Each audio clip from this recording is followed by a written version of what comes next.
अस्सलामु अलैकुम वरहमतुल्लाहि वबरकातुह। कैसे हैं आप लोग? अल्हम्दुलिल्लाह मैं खैर आफियत के साथ हूँ। उम्मीद करता हूँ आप लोग भी बखैर होंगे।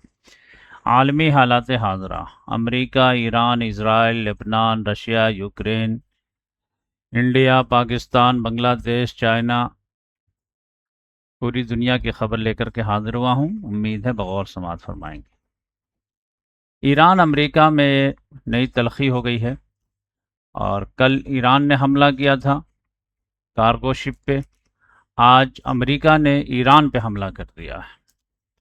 तो पूरी दिन जो है खबर ये आ रही थी कि सीज़ फायर है, दोस्ती बढ़ने वाली है, जेट इवेंट्स हो सकता है कि ईरान का जो है दौरा करें और गिला शिकवा ख़त्म करके जो है एक दोस्ती के जो है एक नई तारीख रकम करे। लेकिन सुबह सुबह जो है खबर आई कि अमेरिका ने कोस्टल इलाकों पे ड्रोन फैक्ट्री वगैरह पर हमला कर दिया है। अब ईरान ने कहा कि जो है इसका जवाब हम भी दिए हैं और रीजनल जो अमेरिका के मिलिट्री बेसेस हैं उस पर दिए हैं, यानी नाम नहीं लिया कि किस मुल्क पर हमला किए हैं और अरब पे किए हैं, बस रीजनल जो अमेरिका के अड्डे हैं उस पर हमला किए हैं। तो इस लिहाज से यह है कि सीज़ फायर जो है वो एक लिहाज से जो है बहुत ही नाजुक की हालत में है कि कभी भी जो है ये सीज़ फायर ख़त्म हो सकता है और अदम एतमादी का मामला है। तो इसी तरह मामला चलता रहेगा नवंबर तक, और नवंबर में जब डोनाल्ड ट्रंप जीत जाएगा तो कोई बड़ा फैसला ले सकता है। देखिए क्या होता है। अभी तो उसका मिशन यह है कि ईरान के पास तीन ताकतें हैं। ईरान खुद है, हिजबुल्लाह है, हौसी है। एक ताकत को तो उसने एक तकरीबन तोड़ दिया है फ़लस्तीन की, तब तीन है। तब हिजबुल्लाह को भी तोड़ दे उसके बाद जो है ईरान से जो है मामला करे, वरना दो फ्रंट पे जो है इसराइल को परेशानी होगी। तो अभी जो है मिशन ऑफ हिजबुल्लाह जो है ज़्यादा चल रहा है। तो यहाँ के ताल्लुक से खबर ये आई है कि अमेरिका की जो है सालसी में लेबनान की हुकूमत और इसराइल में पांचवा राउंड जो है गुफ्तगू शुरू थी वाशिंगटन में। तो कल जाकर के हतमी फैसला हो गया है और ये लोग इत्तेफाक कर लिए हैं। तो अब इत्तेफाक क्या किए हैं कि इसराइल का कहना यह है कि देखिए हम यहाँ से नहीं निकलेंगे। निकलने के लिए जो है एक शर्त यह है कि हिजबुल्लाह से हथियार छीन लो तो हम निकल जाएंगे, वरना उससे हमें ख़तरा है तो उसके लिए हम बफर जोन बना कर रखेंगे ताकि हमारा शुमाली इलाका महफूज रह सके। तो अब यह है कि यहाँ पर बात यही है कि नहीं नहीं पहले तुम निकलो निकलो। तो इसराइल ने कहा कि ठीक है, दो इलाके से मैं निकल जाता हूँ कहीं पे भी। अब ये दो इलाके में जो है ये समझे कि एक लिहाज से ट्रायल के लिए वहाँ पर जो है लेबनान गवर्नमेंट की फ़ौज आएगी और वो जो है फिर हिजबुल्लाह को पीछे करने की कोशिश करेगी। तो अगर ये कामयाब होते हैं तो फिर एक तीसरा इलाका, चौथा इलाका, इस तरह वो देंगे। तो वो ये चाहते हैं कि जो है हिजबुल्लाह किसी तरह ख़त्म हो और यहाँ पर लेबनान की गवर्नमेंट की जो फ़ौज है वो आ जाए। और लेबनान की गवर्नमेंट तो समझ जाए कि अमेरिका के ही जो है रहमो करम पे है। तो इस लिहाज से जो है तश्त में सजा करके वो लेबनान मिल जाएगा इसराइल को। जैसे जो है जॉर्डन है तो उसके लिए वो बफर जोन है, तो इसीलिए तरह से जो है लेबनान जो है वो तुर्की के लिए बफ को निपटने के लिए बफर जोन हो जाएगा। तो यहाँ पर मामला जो है अभी यही है कि कुछ इलाके जो है ख़ास तौर से दो इलाके को छोड़ने का वादा किया है और इसने वादा किया है कि जब हथियार से मुकम्मल हिजबुल्लाह से मुकम्मल हथियार ले लोगे तो फिर मैं वो इलाका छोड़ दूंगा जो मैं कब्जा किया हूँ। अब यह है कि ये लोग हिजबुल्लाह से कैसे निपटेंगे, क्योंकि लड़ाई करके तो देख लिए उतना नहीं हो पाया। तो उसी में लग रहा है कि डोनाल्ड ट्रंप ने बोल दिया था कि ये काम तो अहमद शरा भी कर सकता है। तो अहमद शरा को मनवाने के लिए या मनाने के लिए तुर्की की ज़रूरत है। अब तुर्की को जो है बहलाने फुसलाने की कोशिश हो रही है। अब देखिए तुर्की मानता है या नहीं मानता है। तो तुर्की को ऐसा ईरान से तो ज़्यादा प्रॉब्लम नहीं है, गर्चे उसके साथ भी बॉर्डर वगैरह है, लेकिन हिजबुल्लाह से तो प्रॉब्लम है, क्योंकि ये लोग सीरिया में काफ़ी जंग वगैरह भी कर चुके हैं। और अरब का भी जो जॉइंट स्टेटमेंट आया है उसमें ज़्यादातर जो है वो हिजबुल्लाह ही पे था। यहाँ पे जो मार्को रूबियो आया हुआ था, तो गल्फ कोऑपरेशन काउंसिल के साथ जो है इन लोगों की बात हुई, तो उसमें वो बार बार जो है अरब वाले भी यही कह रहे थे, non state actor, non state actor, यानी यहाँ से तुम निकाल करके दो ताकि ईरान कमज़ोर हो और यहाँ पे हम लोगों को जो है मजबूती मिले। अब इसके लिए तुर्की को कुछ दिया जाएगा तभी जाकर के तुर्की जो खुश होगा, फिर वह अहमद शरा को ग्रीन सिग्नल देगा, तो फिर जाकर के कुछ मामला होगा। तो अभी एक बड़ा गिफ्ट जो है अमेरिका ने तुर्की को दिया है, वो कान जो है फाइटर जेट 5th जनरेशन का बनाना चाहता है। उसके लिए वो बार बार जो है अमेरिका से जो है इंजन मांग रहा था। इस पे मैं मजमून भेजा हूँ व्हाट्सएप ग्रुप पे, तो वो दे ही नहीं रहा था, बल्कि इस पर तो काटसा वगैरह लगा हुआ है, पाबंदी वगैरह लगी हुई है। तो अब जा करके जो है अमेरिका को 700 मिलियन का जो है इंजन देने का वादा कर दिया। तो तुर्की जो है बहुत खुश है। अब इस इनाम के बदले में अमेरिका क्या मांगेगा? सिर्फ ये कि तुर्की जो है रशिया और चाइना के करीब ना जाए, या फिर यह है कि इसके ज़रिए से जो है अहमद शरा पे तुम इन्फ्लुएंस प्रेशर डालो ताकि वो जो है हिजबुल्लाह के ख़िलाफ़ लड़ाई को ज्वाइन करे। यानी हिजबुल्लाह के ख़िलाफ़ ना भी करे तो गवर्नमेंट जब लड़ेगी हिजबुल्लाह के ख़िलाफ़, लेबनान की गवर्नमेंट, तो तुम उसमें साथ दो, या कम से कम यहाँ पर जो है ईरान के जो भी हथियार वगैरह जाते हैं तो इस पर सख्ती करो, कुछ भी करो। तो ये देखिए कि मामला क्या होता है। इसके बाद अगर बात की जाए तो रशिया यूक्रेन जंग बहुत ही नाजुक मोड़ पे है। अब पुतिन के लिए मुसीबत है एक लिहाज से, क्योंकि वहाँ भी जो है आवाज़ें उठनी शुरू हो गई। पहले तो ये होता था कि अगर पुतिन के खिलाफ कोई भी बोले तो वो खिड़की से खुद ही कूद जाता था, लेकिन अब मामला यह है कि लोग बोलना शुरू हुए हैं, लेकिन धीरे धीरे जो है वो उसमें तलखी आती चली जाएगी। और जेलेंस्की ने मिशन 40 जो है स्टार्ट किया है। ऐसा लगता है कि जैसे क्रिकेट में जो है 4 साल तुम बैटिंग किए, रशिया हम डिफेंड किए हैं, बॉलिंग हम किए, तुम बैटिंग किए हो, अब हम 40 दिन तक हम बैटिंग करेंगे और तुम बॉलिंग करो, फील्डिंग करो। तो ये ऐलान कर दिया है जेलेंस्की ने कि 40 दिन हम ताबड़तोड़ हमला करेंगे, समझिए कि रशिया पे, मॉस्को पे, सेंट पीटर्सबर्ग पे। लेकिन मेरे हिसाब से जो है ये इधर मारना रहेगा निशाना, लेकिन असल में जो है ये क्रीमिया को वापस लेने की बात है। तो रशिया चाहता है कि डोनबास में जो है 20% जो रह गया उसको जीतें, लेकिन उसके जीतने के चक्कर में कहीं क्रीमिया ना हाथ से निकल जाए, क्योंकि बस इसको जोड़ने वाला यही एक ब्रिज है, जो रेलवे ब्रिज भी है और रोड ब्रिज भी है। अगर इसको काट दे तो क्रीमिया का सप्लाई काट जाए। गर्चे इधर से भी थोड़ा सा बना लिया है, लेकिन यहाँ पे मुसीबत बहुत है। लॉन्ग रेंज मिसाइल, ड्रोन वगैरह ये वो बहुत सारे आ गए हैं और इसको भरपूर मदद मिल रहा है। और रशिया के जो है प्रॉब्लम है, यानी तेल वगैरह की इतनी प्रॉब्लम आ गई है कि कजाकिस्तान से जो है अब इंपोर्ट होने लगा, और अब इंडिया से भी जो है रिफाइन ऑयल वगैरह इंपोर्ट होने की बात आ रही है। क्योंकि तेल का कुआं तो है, लेकिन तेल को जो रिफाइन करने वाली फैक्ट्री रहती है उसको बहुत ज़्यादा कोड़ा दिया है, तो उसके जो है शॉर्टेज है। तो इंडिया में जो है तेल का कुआं तो नहीं है, लेकिन रिफाइन के जो है वो फैसिलिटीज़ बहुत ज़्यादा हैं। तो ये नौबत आ गई है रशिया की, आप समझ जाइए। अब रशिया वाले जो हैं अमेरिका की तरह नहीं हैं। रशिया भी एक ताकत है, अमेरिका भी एक ताकत है, लेकिन अमेरिका, डोनाल्ड ट्रंप को प्रॉब्लम ये था कि यहाँ के लोग जो जंग नहीं चाह रहे थे कि नहीं नहीं खामखा की जंग तुम छेड़ दिए हो, बंद करो बंद करो, इस वजह से डोनाल्ड ट्रंप मजबूर था। यहाँ पर अक्सर लोग जो है जंग चाहते हैं, क्योंकि वो उनको इंसल्ट फील हो रहा है। वो कह रहे हैं कि भाई जल्दी से जल्दी जो है यूक्रेन का काम तमाम से करो। अगर वो ज़्यादा कन्वेंशनल वॉर में जो है टफ टाइम दे रहा है, तो टेक्टिकल टेक्टिकल कुछ लेके आ जाओ और इसको ख़त्म करो। जेलेंस्की को असैसिनेट करो, कुछ भी करो, लेकिन मामला ख़त्म करो। अब ये है कि रशिया जो है कन्वेंशनल वॉर तो जीतता नज़र नहीं आ रहा। अब अगर कोई बिग एडवेंचर की तरफ जाता है तो फिर मामला जो है बैकफायर भी कर सकता है, एस्केलेट भी कर सकता है। क्योंकि अमेरिका भी लग रहा है कि डोनाल्ड ट्रंप जो है बेवकूफ़ तो नहीं बना रहा है रशिया को, कि दोस्ती का हाथ बढ़ा करके जो है वो अंदर से जो है भरपूर मदद दे ही रहा है।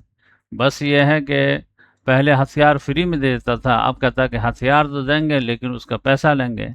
ज़ेलेंस्की कहता कि हमारे पास पैसा नहीं है, तो कहता पैसा नहीं है तो तुम्हारे गुरु से जगह लेकर के आओ, गार्जियन से लेकर के आओ। तुम्हारा गार्जियन कौन है? यूरोप वाले।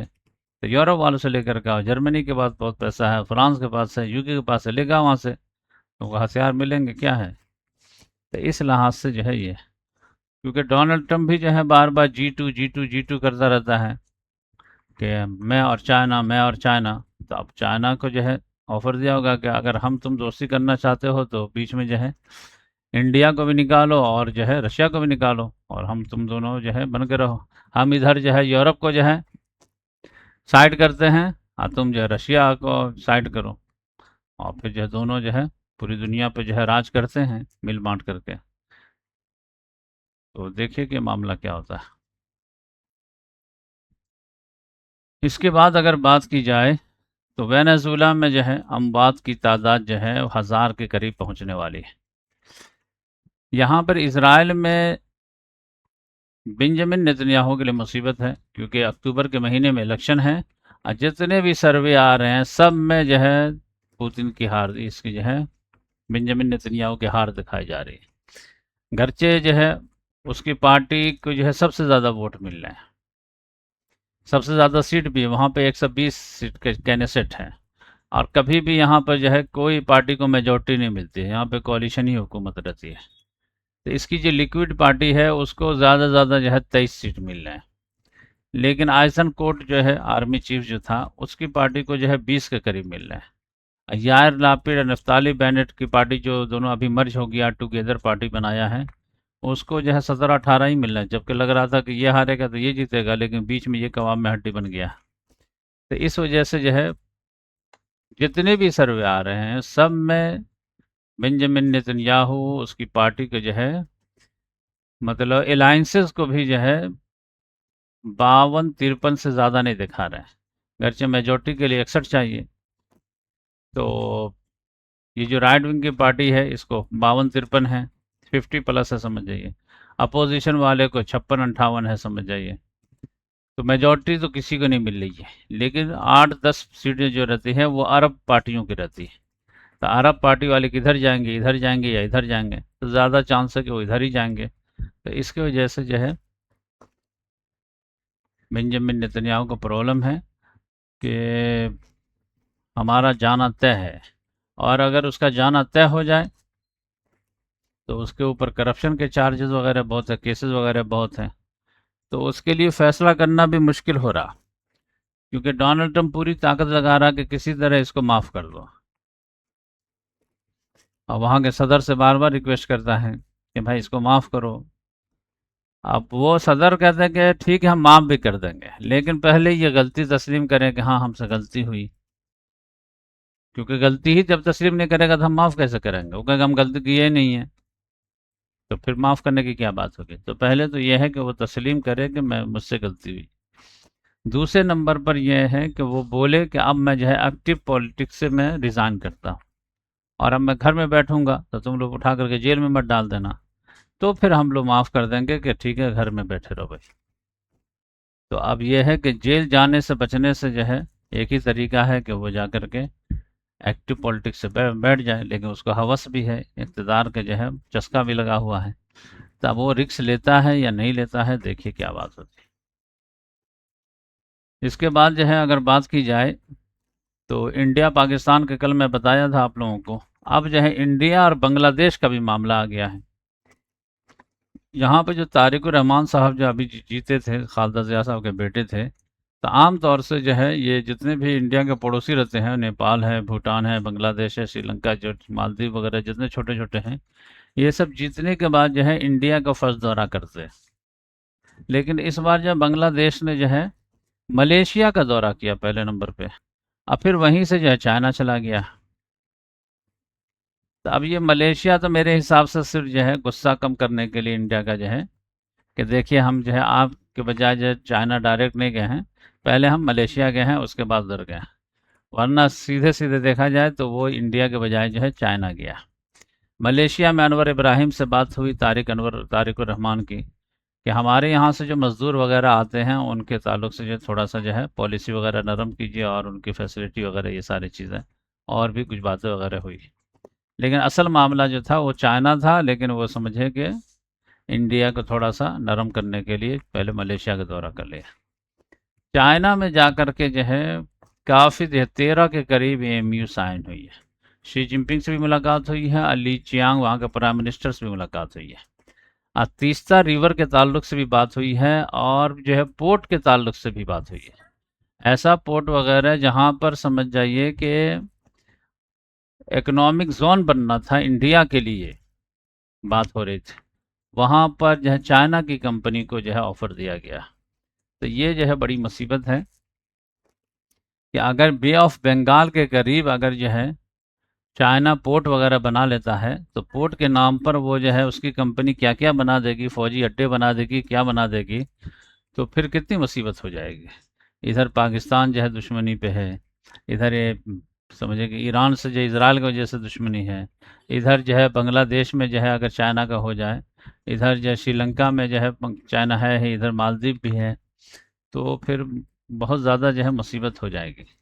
तो चाइना तो अपना जो है ख़ास तौर से वो मलक्का स्ट्रेट का जो अल्टरनेट तलाश रहा है, कि उसको तो इंडिया से डर नहीं है, उसको तो असल में अमेरिका से डर है कि अगर ताइवान के मामले में कुछ करता है तो फिर उसका जो है स्ट्रेट ऑफ मलक्का जो है फंस जाता है। लेकिन वो अल्टरनेट जो है वो ऐसे तलाश ले रहा, बांग्लादेश होते हुए और म्यांमार होते हुए। लेकिन ये म्यांमार में चाहे बनाए या बांग्लादेश में बनाए या फिर जो है सी पैक बनाए, मुसीबत तो समझ जाइए कि अगर दुश्मनी है तो फिर इंडिया से भी प्रॉब्लम इंडिया का इधर जो है अरबियन सी भी प्रॉब्लम में आता है, अब बे ऑफ बंगाल भी प्रॉब्लम में आता है। ये सब होता हुआ अमेरिका देख रहा है लेकिन कुछ बोल नहीं रहा। तो इसका मतलब यह है कि अमेरिका के भी आशीर्वाद है बांग्लादेश को। चाइना को तो कुछ डिक्टेट नहीं कर सकता, लेकिन बांग्लादेश को तो जब तक ग्रीन सिग्नल नहीं मिलेगा वो कैसे जाएगा। तो इस लिहाज से मुझे लगता है कि ये जो है रिजीम से जो है खुश नहीं है अमेरिका, जिसके वजह से वो जो है धीरे धीरे जो है वो इंडिया को कट इनटू साइज करने की कोशिश कर रहा। अभी देखिए अभी तक जो है ट्रेड डील वगैरह नहीं हो पाए, और बार बार अमेरिका धमकी दे रहा है कि अगर जो है ट्रेड डील नहीं हुई तो फिर टैरिफ वगैरह हम थोप देंगे, और टैरिफ वगैरह थोप देंगे तो इंडिया की इकोनॉमी तो ऐसी हालत ख़राब है, मज़ीद कैसी हो जाएगी कुछ कहा नहीं जा सकता। इंडिया की इकोनॉमी की हालत क्यों ख़राब है, गवर्नमेंट बताती है कि हम 6% 7% इकोनॉमी GDP ग्रोथ में है और सब चंगा है, पूरी दुनिया के फास्टेस्ट इकोनॉमी को है, लेकिन जो लोग इंडिया में रहते हैं उनके सबकी हालत ख़राब है, या हिंदू मुसलमान सब की। तो ये असल में कन्फ्यूज़न कहाँ पे है, प्रॉब्लम कहाँ पे है, गवर्नमेंट झूठ बोल रही है सच बोल रही है क्या। इस पे मैं कल जो है एक मजमून लिखा हूँ, व्हाट्सएप ग्रुप पे शेयर किया था कि असल में गवर्नमेंट झूठ कहाँ पे बोल रही है, प्रॉब्लम कहाँ पे है। तो वो मजमून जाके पढ़ सकते हैं आप, और पढ़ने के लिए तो आपको ग्रुप में शामिल होना पड़ेगा, ग्रुप में के लिए जो है आपको फीस अदा करनी पड़ेगी, तो जाने दीजिए। तो ये जो है घेराबंदी इंडिया की जो है गवर्नमेंट की हो रही है, देखिए कि गवर्नमेंट के खिलाफ जो है एक एक रिपोर्टें आनी शुरू हो गई है। तो अब रिपोर्ट ऐसे ही तो नहीं आनी शुरू होगी, अब देखिए मध्य प्रदेश में मोहन यादव के खिलाफ रिपोर्ट आ गई, इंडियन एक्सप्रेस ने छाप दिया कि इसके रिश्तेदारों ने 167-68 एकड़ जो है ज़मीन ये किया है। राम मंदिर के ताल्लुक से मामला जो निकलना शुरू हो गया, फिर कर्नाटक गवर्नमेंट ने जो RSS से जो है हिसाब मांगना शुरू कर दिया। कल आप देखिए कि एक जो है बहुत ज़बरदस्त जो है पॉडकास्ट किसी ने किया है, वो बम्बई ही का है समझिए, तो वो देखिए वो तो डायरेक्ट डायरेक्ट टेररिस्टिक रूप में बता रहा था। तो इस लिहाज से जो है वो कहीं ना कहीं से जो है आशीर्वाद रहता है तभी जाकर के मामला होता है, और इन लोगों को जो है आशीर्वाद जो है जब तक जो है ऊपर से ना मिले तब तक कुछ नहीं होता। तो ये भी जो है फुल मूड में है और दबाव भी फुल मूड में है, देखिए किसकी जीत होती है। वो समझे कि सोनम वांगचुक भी जो है हंगर स्ट्राइक पे बैठने वाला है, तो मामला जो है कुछ ना कुछ जाने वाला है। तो ये चंद बातें थी जो मैं सोचा कि आप लोगों से शेयर कर दूं। तो इंडिया के पॉलिटिक्स पे जो है निगाह रखेंगे। ईरान अभी जो है जवाब देता है तो उसका क्या होता है, और रशिया यूक्रेन जंग का क्या फैसला निकलता है। और फिर जो है इधर ताइवान जो अपने आप जो है मिलिट्री एक्सरसाइज करना शुरू कर दिया है। क्या भाई, एक्सरसाइज करना बहुत ज़रूरी है, वरना तो समझ जाइए कि हम चाइना हमला करेगा तो हम लोगों को रिस्पांस करने का टाइम भी मिलेगा कि नहीं मिलेगा। उसने मिसाल से बताया कि पहले तो ऐसा था कि अगर चाइना हमला करे तो हम लोगों को 5 घंटा जो है मौका मिल जाएगा रिस्पांस करने का। अब तो चाइना की ऐसी तैयारी बढ़ती चली जा रही है कि सिर्फ आधा घंटा पहले हम लोगों को इत्तला मिलेगी कि हमला होने वाला है, क्योंकि बिल्कुल ही करीब करीब आकर के उसने नेवल ये सब जो है लगा के रख दिया है, और ऐसा लगता है कि वो एक्सरसाइज कर रहा, तो धीरे धीरे करीब आ रहा। तो आधा घंटा पहले जो है अगर पता भी चले तो क्या आदमी तैयारी करेगा रिस्पांस करने का। तो इस लिहाज से वो भी जंगी करे। ताइवान का मामला ये है कि पूरी दुनिया ही के लिए नाजुक है। यहाँ पर जो है चिप की बहुत बड़ी फैक्ट्री है। दुनिया में जितने भी चिप हैं उसका 60% जो है ताइवान ही में बनता है। तो वो समझ जाइए कि अगर चाइना ने उस चिप कंपनी को बर्बाद किए बगैर अगर उसने हड़प लिया तो फिर तो समझ जाइए कि यूरोप के जो है गर्दन ही पे हाथ डाल दिया एक ग्लास। लेकिन चाइना को डर लगता है कि अगर कब्जा करने जाएंगे तो कहीं लड़ाई वड़ाई ना हो जाए, हमारी बमबारी में वो कंपनी ना बर्बाद हो जाए, या चाइना जो है हारने के वक्त में खुद ही जो कंपनी को उड़ा ना दे। ये सारी चीज़ें हैं, तो प्यार से ही जो है वो चाइना के साथ मिल जाए तो अच्छा रहेगा। तो इस लिहाज से जो है थोड़ी सी देरी हो रही है, वरना अब जो है वक्त की बात है कि कब जो है चाइना हाथ साफ करे, क्योंकि अमेरिका जो है हर जगह फंस गया है और इधर मैदान खुल गया है। तो देखिए कि क्या होता है। तो ये चंद खबरें थी जो मैं सोचा आप लोगों को शेयर कर दूं, और फिर मिलेंगे इंशाल्लाह नेक्स्ट वीडियो में। जज़ाकल्लाह।